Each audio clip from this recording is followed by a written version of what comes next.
नमस्कार मंडळी, आज मी तुमच्यासाठी घेऊन आले आहे एक अतिशय सोपी आणि पौष्टिक अशी पारंपरिक मराठी भाजी। कांद्याची पात आणि मूग डाळीची ही भाजी आहे। ही भाजी चवीला तर छानच लागते, पण आरोग्यासाठी सुद्धा खूप फायदेशीर आहे। कमी तेलात आणि झटपट बनणारी रोजच्या जेवणासाठी परफेक्ट अशी ही रेसिपी आहे।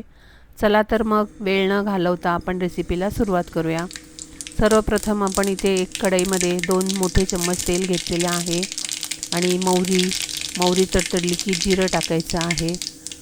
आणि आपण आता इथे जी कांद्याची पातीला कांदा असतो तो आपण इथे बारीक कापून घेतलेला आहे, तो आपण आता इथे टाकणार आहोत। हे थोडंसं आपल्याला परतून झालं की आपण इथे टाकणार आहोत हिरवी मिरची, लसूण आणि कोथिंबीर अशी ही पेस्ट आपण इथे टाकलेली आहे आणि हेही आपण आता परतून घेऊया।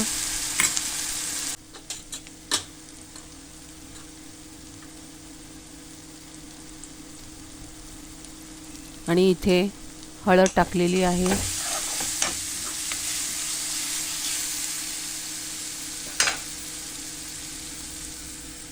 आणि ही स्वच्छ धुवून आपण ही बारीक अशी कापून घेतलेली आहे।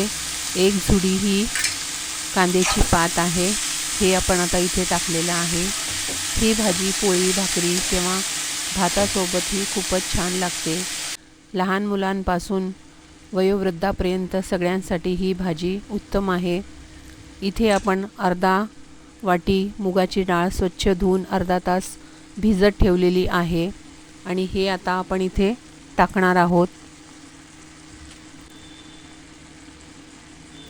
मूग डाळ जास्त वेळ भिजवली तर भाजी पटकन शिजते आणि पात जास्त शिजवू नका, रंग आणि चव टिकते त्याच्याने।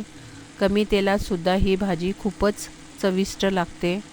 आणि आता आपण इथे चवीपुरतं मीठ टाकलेलं आहे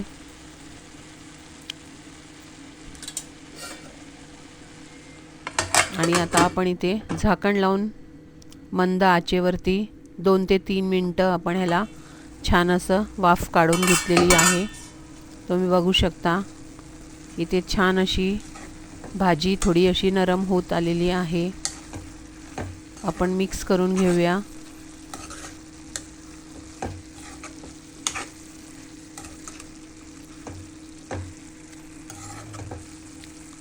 तर मंडळी, अशी सोपी आणि हेल्दी कांद्याची पात आणि मूग डाळ भाजी नक्की करून बघा।